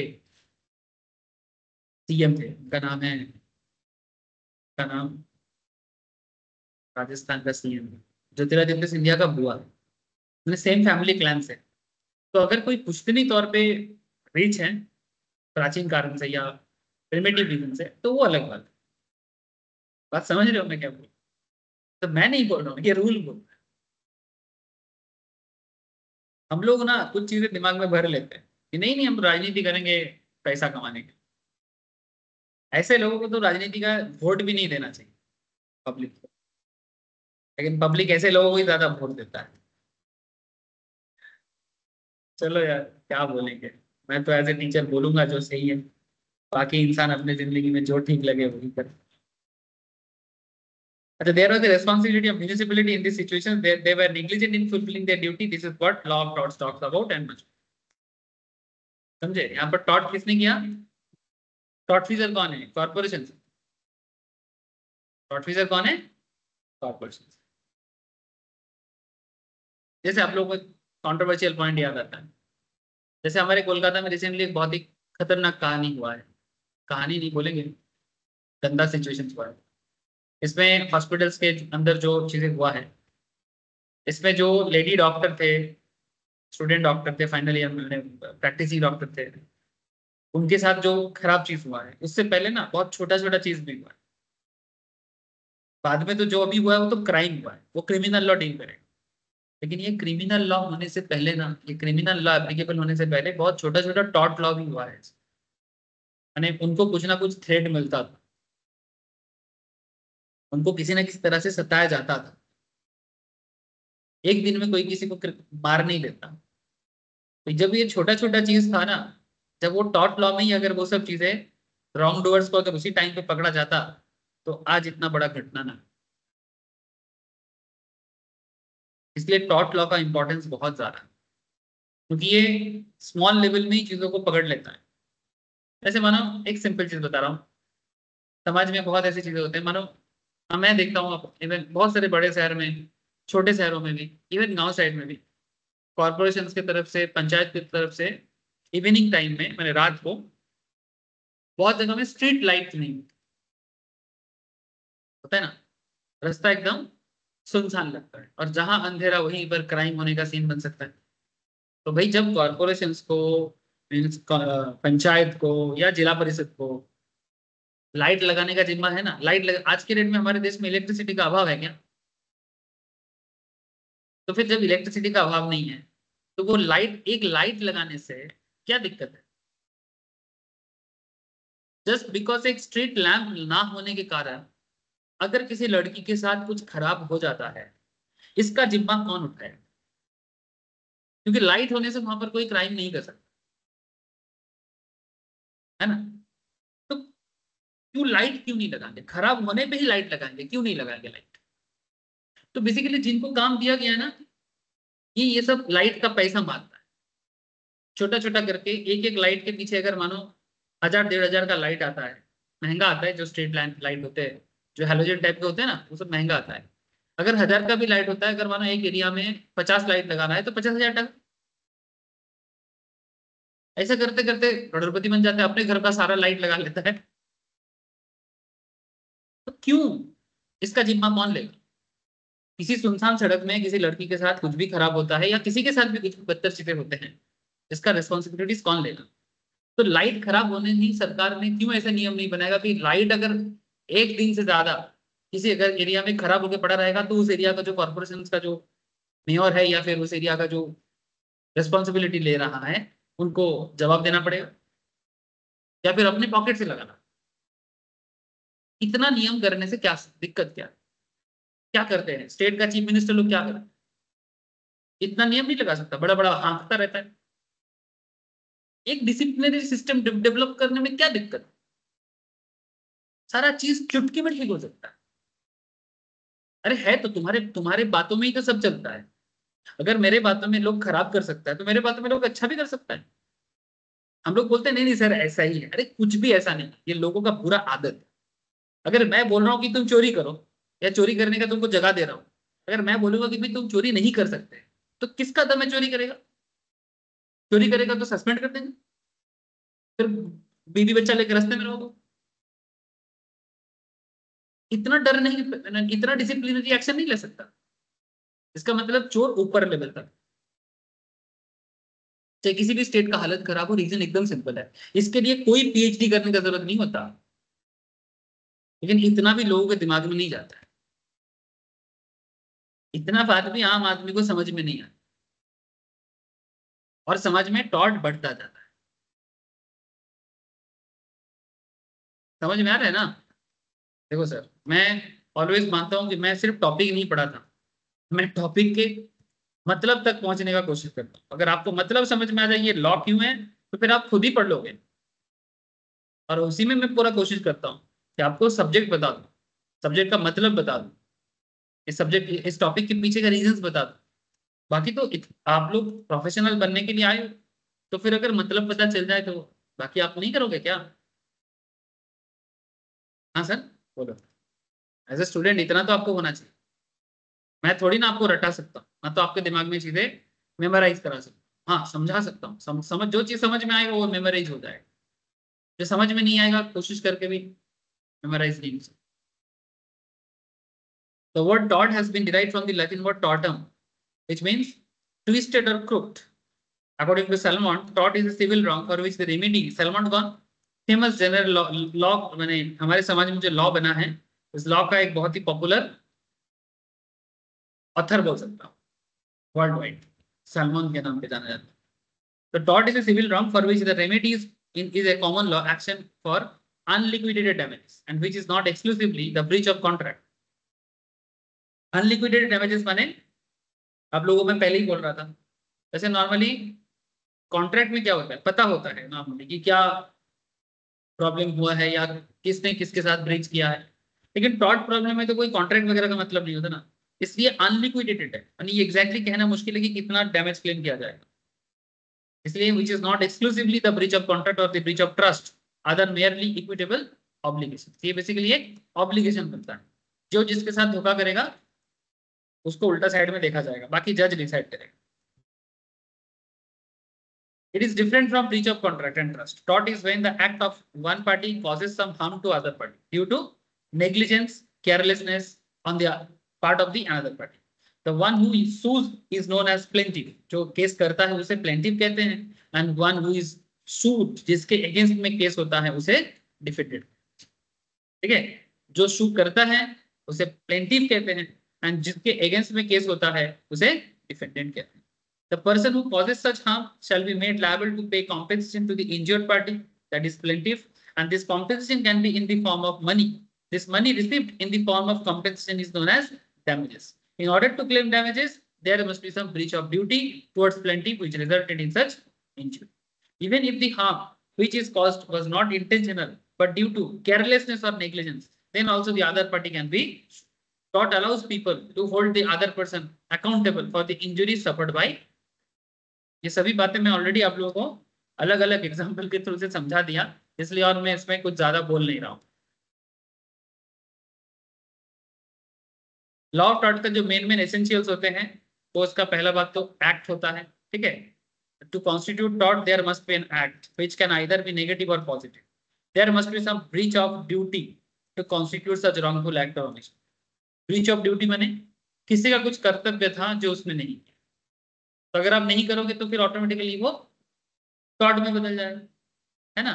या ओमिट कर दिया आपने, ओमिशन माने क्या, आपको करना था बट आपने नहीं किया। It means there was a duty to do or not to do a certain action, कुछ करना या कुछ ना करना था। कभी कभी कुछ ना करना भी सही होता है, तो कुछ ना करने का बात था लेकिन आपने क्यों किया। जैसे एग्जाम्पल के रूप में आज के डेट में ये सब पॉसिबल नहीं होता है बट पुराने जमाने में होता था। इलेक्ट्रिक मीटर को मैनिपुलेट किया जा सकता, जानते हो। ये जो घर पे इलेक्ट्रिक का मीटर लगता है ना, इलेक्ट्रिक मीटर पहले ना एनालॉग वाला हो, मैंने डिजिटल नहीं होता। तो क्योंकि एनालॉग में चलता था, मैंने बेसिक फिजिक्स में चलता था, तो इसको ना किसी तरह से कंट्रोल करता था। तो कोई कोई क्या करता था, जैसे मैंने देखा बचपन में गांव साइड में, तो ताकि इलेक्ट्रिक का बिल कम आ जाए, तो इलेक्ट्रिक मीटर लोहा का बनता था या मैंने टीना का बनता था, उसके नीचे मैग्नेट थे। तो अगर आप इलेक्ट्रिक मीटर के नीचे मैग्नेट लगा दोगे ना, तो क्योंकि वो सारा चीज लोहा या टीना से था, तो ऑटोमेटिकली आपका मीटर जितना स्पीड में घूमना चाहिए उससे कम स्पीड में घूमेगा, और इसके कारण आपका मीटर कम आएगा, तो पर यूनिट कॉस्ट कम हो जाएगा। लेकिन ये अच्छा काम है क्या, नहीं है ना।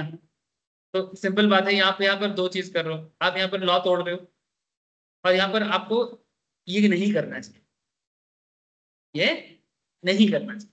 इसलिए बोला there was a duty to do or not to do a certain action. अगर आप मीटर इलेक्ट्रिक मीटर को मैनिपुलेट करोगे, आज के डेट में पॉसिबल नहीं है, सब डिजिटल मीटर है, इसीलिए सब डिजिटल में कन्वर्ट किया।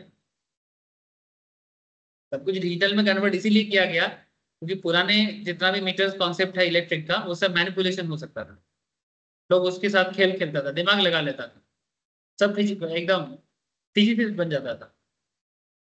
कहाँ मैग्नेट लगाने से मीटर मैनिपुलेट होगा, इलेक्ट्रिक बिल कम आएगा, सब कर लेता था।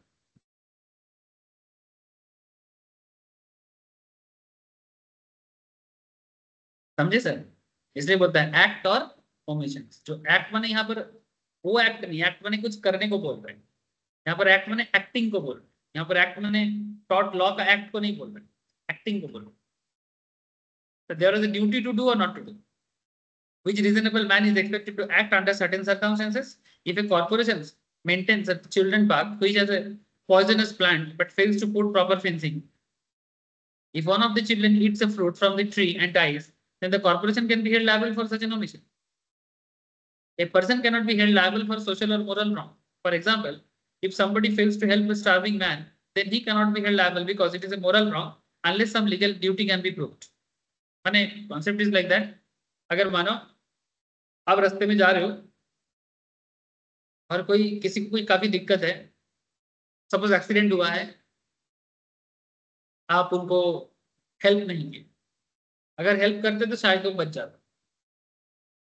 लेकिन सर ये सिविल रॉन्ग नहीं, ये moral wrong. Moral wrong and civil wrong में फर्क होता है। आपको उनको हेल्प करना चाहिए था, अगर हेल्प करते तो शायद उसका जान बच सकता था। वो मोरालिटी का मैटर है, उसमें आपको कभी भी कोई केस नहीं बनेगा। लेकिन हाँ, अगर किसी मैटर में आपको किसी को जरूर हेल्प करना चाहिए था और वो सिविल मैटर्स है, तो फिर वहां पर आपको गलती माना जाए। लेकिन मोरल रॉन्ग को गलती नहीं मानते। सर क्यों? क्योंकि सर ये मोरालिटी क्या सिखाने का चीज थोड़ी है। इसमें यार आजकल तो बहुत दिक्कत है। आजकल आप ज्यादा मोरालिटी दिखाओगे ना, आप ही फंस जाओगे। आपको समझाता हूँ। सपोज किसी का कहीं पर कुछ एक्सीडेंट हुआ है, अगर मानो पूरे रास्ते में आप देखोगे, हाई रोड में मैं देखता हूँ, कोई बंदा अगर उसमें गिरा पड़ा है, कोई उसका हेल्प करने नहीं आता जब तक पुलिस नहीं आए। क्यों? कोई उसको टच तक नहीं करता है, क्योंकि कहीं पर भी कुछ नहीं मिलेगा, सब पुलिस आके बोलेगा आप क्यों यहाँ पर, इसका मतलब आप नहीं कुछ किया। फिर आसपास में जब इनको कोई प्रॉब्लम सॉल्यूशंस नहीं मिलेगा, फिर आप अच्छे करने गए हो, आप कोई फालतू में फंसा देगा। समाज इतना हद तक खराब हो गया, इसलिए डर के मारे जो मोरालिटी है वो भी गायब। क्योंकि समाज व्यवस्था, पुलिस सिस्टम, ये सब गंदा लोग चला रहे हैं। मोरल वगैरह जाए तेल लेने, मैंने भाड़ में जाए मोरल। आप मोरालिटी दिखाने जाओगे, आप भी फंस जाओगे। मुझे याद है, मैं तब क्लास 12 में पढ़ता था। मेरे घर के सामने नेटिव में हुआ था। मेरे घर के सामने एक पियक्कड़ बंदा, जैसे पीपा के रहता है ना कुछ लोग, तो तब रात को 8-9 बजा है, तो वो ना बाइक से आ रहा था। बाइक से आते आते ठीक मेरे घर के सामने, मेन रोड के पास ही मेरा घर है, रोड के ऊपर ना वो गिर गया। और मैं उस टाइम पे फोन में किसी के साथ बात कर रहा था रास्ते पे। तो क्योंकि मेरे सामने गिरा है, ऑलमोस्ट मैंने एकदम सामने नहीं बोलेंगे, बट मैं देख पा रहा हूँ कि वो गिरा है, तो स्वाभाविक है कि मैं दौड़ के जाऊंगा और उसको हेल्प करूंगा। तो जब गया सामने, तो मुझे पता चला कि ये तो पूरा पी पा के आया है और भयंकर हालत है उसका। तो बाइक में गिर के उसका एक टांग भी ऑलमोस्ट टूट गया शायद, क्योंकि स्पीड में था थोड़ा। और ऐसे तुम 10 किलोमीटर की स्पीड में रहोगे, अगर तुम थोड़ा अलग थलग गिरोगे ना, तो पैर टूट सकता है, हाथ पैर टूट सकता है। तो उसका पैर टूट गया, तो खड़ा नहीं हो पा रहा। तो मैं तो 2-4 गाली दिया, क्योंकि पी पा के कौन चलाने बोलता है और पीने कौन बोलता है। पिया तो घर पे पी। फिर मैं उसको उठाया, फिर उठा के एक्चुअली मैं किसी का हेल्प मांग रहा था, क्योंकि एक पूरा इंसान को मैं अकेला नहीं कुछ कर सकता। तो मैं बोल रहा, अरे दादा इसको ये इसको इसको ऐसा करके बोल रहा था। कोई नहीं आ रहा है और वो बहुत देर तक पड़ा था। फिर जाके जब मैं उसको उठाया, तो उठा के मैं थोड़ा पानी दिया। फिर मैं बोला कि कौन पीने बोलते हैं आप लोग। फिर ऐसा बोला, वो कुछ सुनने की हालत में ही नहीं था, और मेरा भी उतना सेंस नहीं था उस टाइम पे। तो फिर मैं बस इतना कोशिश कर रहा था कि अगर कोई हेल्प मिल जाए, एटलीस्ट उनको सरकारी जो हॉस्पिटल्स है वहां तक अगर कोई पहुंचा दे, या फिर मैं ही अगर बाइक लेके निकलूं तो कम से कम कोई इसको लेके पकड़े ताकि। बहुत देर कोशिश करने के बाद एक लेबर टाइप का कोई था, वो मेरे को बोला क्या हुआ। मैं बोली देखो ना ऐसे पड़ा हुआ है, इसको थोड़ा सा एटलीस्ट हॉस्पिटल में जाके फर्स्ट एड का अगर बंदोबस्त कर दिया जाए तो इसका पैर वगैरह में जो भी चोट पहुंचे बच जाएगा।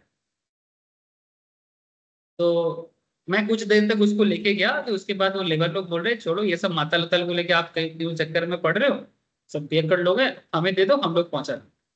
तो फिर एक वैन वाला आया, उसको वैन के ऊपर सुलाया, उसका बाइक जो है, मेरे को बस इतना बोला एक काम करो बाइक को आपके घर के सामने रख लो, ताकि नेक्स्ट दिन जब आएगा ये बाइक कम से कम लेके जाए। ठीक है, इसका कोई लूना बाइक होता था ना, लूना बोल के एक मोपेड टाइप का बाइक होता था, उस तरह का एक बाइक। तो मैं बाइक उठा के मेरे घर के सामने रखा, तो मेरे को सब घर पे डांट, इवन मेरे आसपास के जो पड़ोसी है वो भी मेरे को डांट रहे, भाई तुम्हारा ज्यादा है, तुम्हें क्यों, गलती क्या हुआ इसमें। भले ये सब पुलिस केस होता है, किसी का एक्सीडेंट ये सब पुलिस केस हो जाता है, अगर वो मर जाएगा ना तुम्हें ही पकड़ेगा, तुमको क्या पता उसके सर पे चोट है इसलिए उठ नहीं पा रहा था। तो उस दिन से मेरे को थोड़ा डर लगने लगा। सब कोई जब भी बड़े थे ना सब डांट रहे थे कि किसी को फालतू में हेल्प मत कर मत जाना, और ये सब लोगों को तो बिल्कुल नहीं। मैं चिंता पड़ गया क्या मैं गलत किया या सही किया, आई एम टोटली कंफ्यूज। मैंने तुम सोचोगे कि तुम किसी का हेल्प करोगे वो भी नहीं कर सकते, तुम्हारे मन में अगर थोड़ा भी इंसानियत है, थोड़ा बहुत बचा कुचा, वो भी मर जाएगा। और सच में प्रॉब्लम है, पुलिस आएगा क्या किसका एक्सीडेंट है, क्या हुआ है, नहीं आप थाने पे आई, किसने देखा उनको पढ़ते हुए, आसपास में कौन था, आपने देखा, आपने ही मारा होगा, फिर हमें तो और कोई दिख नहीं रहा है, तो फिर आपके अगेंस्ट में हमें फायदा अच्छा।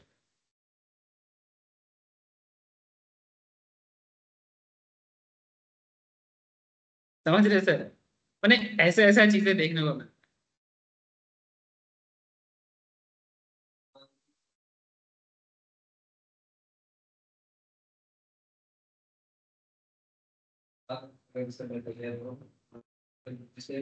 हॉस्पिटल लेवल है, ऑब्वियसली हॉस्पिटल लेवल है।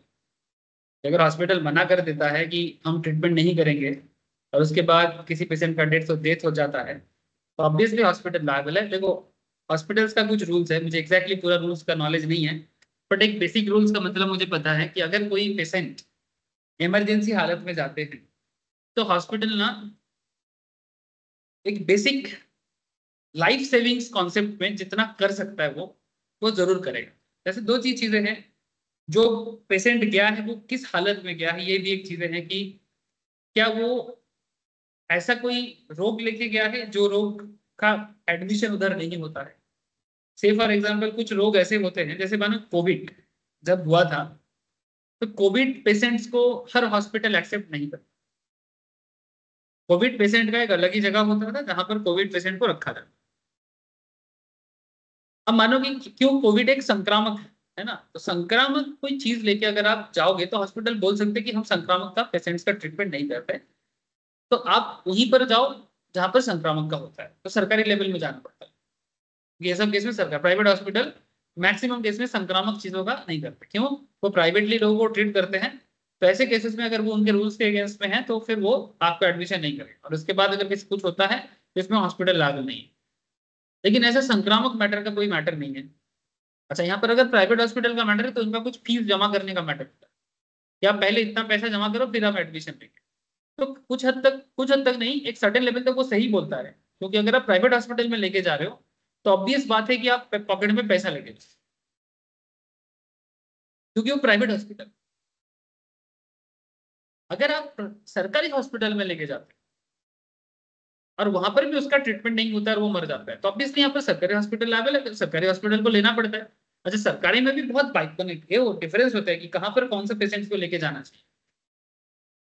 वो अलग प्रॉब्लम यही है कि हम लोग के अंदर बहुत सारी चीजों का नॉलेज नहीं है, क्योंकि तुमने डेथ का बात किया इसलिए बोला। लेकिन हाँ, सिंपल तरीके से अगर वो इमरजेंसी सिचुएशंस में अगर ऐसा कोई ट्रीटमेंट देना चाहिए जिसमें उसका जान बच सकता है वो दे।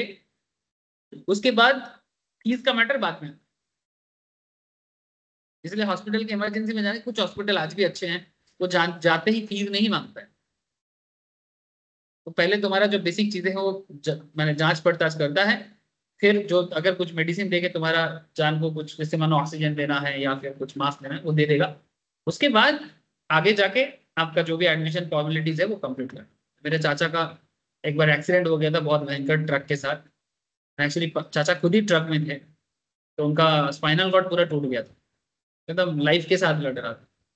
तो ऐसे हालत में हम लोग जब हॉस्पिटल लेके गए, तो मेरे अंकल को ऐसे नहीं कि पहले ही जाते बोला कि आप ये बताओ वो बताओ, पहले सरकारी में दिए। सरकार कुछ बेसिक चीज करने के बाद फर्स्ट एड ही हार्डली किया है, फिर कुछ फैसिलिटीज नहीं था सरकार में, फिर हम लोग प्राइवेट में लेके आए। तो प्राइवेट हम लोग एफर्ट कर सकते इसलिए प्राइवेट में लेके आए। तो प्राइवेट में लेके आने के बाद पहले इमरजेंसी में लगे। इमरजेंसी में मैं सोच रहा हूँ कि जल्दी एडमिशन कर लो, तो बोलते नहीं नहीं, हम लोग का कुछ रूल्स है, पहले देखेंगे इनका सब चीज ठीक ठाक है कि नहीं, अगर यहाँ पर ये पास होता है फिर जाके आगे। तो उसके में उसी हालत में नाम पूछता है, आपका नाम क्या है, आपका घर कहाँ है, एड्रेस क्या है, आपका पापा का नाम क्या है, आपके साथ कौन आया है, मैंने उसका मेमोरी सब काम कर रहा है कि नहीं कर रहा है, सब चेक कर रहा है। और ये सब चीज वो लोग वहां पर नोट डाउन करते हैं। मानो आपके एडमिशन लेने के बाद पता चला कि हॉस्पिटल ने कोई ऐसा दवाई दिया जिसके कारण इनका ब्रेन चला गया, इसका हॉस्पिटल वाले भी अपनी तरफ से सारा काम करके ही एडमिशन लेते हैं। और इतना मिनट टाइम अगर किसी का जान चला जाए क्या होगा? आप समझ रहे हो सर, कॉम्प्लेक्सिटी समझ रहे हो? ये सब प्रूव करना बहुत मुश्किल का वो चीजें होते हैं। बट अगर जेन्युइन नेग्लिजेंस समझ में आता है तो ऑब्वियसली हॉस्पिटल चला, प्रूव करना मुश्किल है, बहुत मुश्किल। हॉस्पिटल लेवल है कि पेशेंट पार्टी का हालत ही खराब था, इट इज रियली बहुत टफ। बट मैं इतना समझाऊं कि प्राइवेट में जब लेके जाओ पॉकेट में पैसा लेके जाओ, सरकारी में लेके जाओ तो कनेक्शन लेके जाओ। ये सरकारी लेवल में एक्चुअली सरकारी हॉस्पिटल्स का एक चीज है कि उनके पास ना लोग भी होते हैं, और सरकारी के पास ना हर तरह का दवाई होता है, लेकिन वहां पर बेड नहीं मिलता, ये दिक्कत है। लेकिन हर दवाई सरकार के पास होता है, जो प्राइवेट के पास भी नहीं। मैंने वैसे ऐसा मेडिसिन है जो लाइफ सेविंग्स मेडिसिन है, वो गवर्नमेंट के पास होता है, जो शायद प्राइवेट के पास आपको नहीं मिले। बहुत केस, 90% केस। जैसे कोलकाता का एक ऐसा दो, जैसे आरजी कौर, SSKM हॉस्पिटल्स, इनके पास ऐसा ऐसा मशीनरीज है और ऐसा ऐसा मेडिसिन है जो इंडिया में बड़े बड़े हॉस्पिटल्स के पास नहीं। लेकिन ये लोग इतना नेग्लिजेंसी बिहेवियर करते हैं, लोग जाना ही नहीं चाहते, जाते ही लोग ऐसे ही मर जाएगा, ऐसा हालत है। लेकिन जिनका कोई उपाय नहीं वो जाएगा, जो मिडिल क्लास है, लोअर मिडिल क्लास है, गरीब है, वो कहाँ जाएगा? चलो ऑलमोस्ट कंप्लीशन में है हम लोग। लीगल डैमेजेस तो आप लोगों को मैं पहले ही बोल दिया। जैसे यहाँ पर एक कॉन्सेप्ट है sir, in order to constitute tort breach of legal duty must be there, the legal right vested with the plaintiff should have been breached, that is certain act or omission have been resulted in the breach of legal duty. The action can be instituted if there is a breach of legal right for the injury sustained by the plaintiff. Damages could be claimed by him. Legal damages could be understood more clearly with the help of following maxims. जैसे यहाँ पर एक concept है इंजुरिया सिने damnum. Sir ये Latin phrase है, law में बार बार देखने को मिलता है। Injuria sine damnum. Injuria means unauthorized interference with the right of the plaintiff, and damnum means harm or loss suffered in terms of comfort, money, health, etc.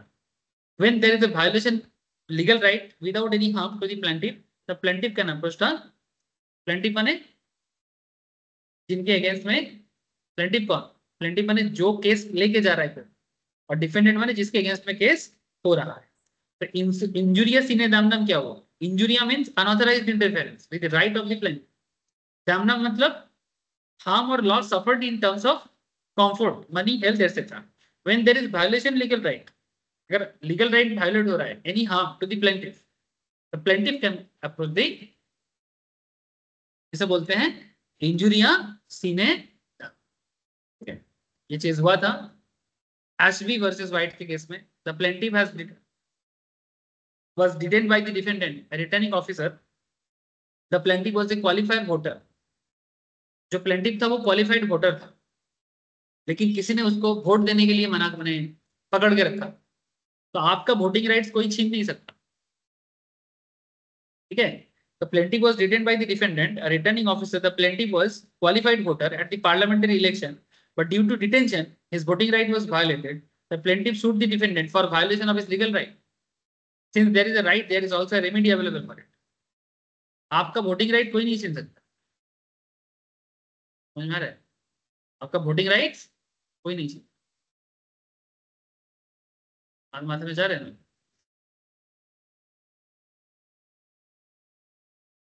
Similarly और एक concept यहाँ पर है, यहाँ पर मैंने आपको एक चीज बोला, इंजुरिया सीने डैमनम, और एक होता है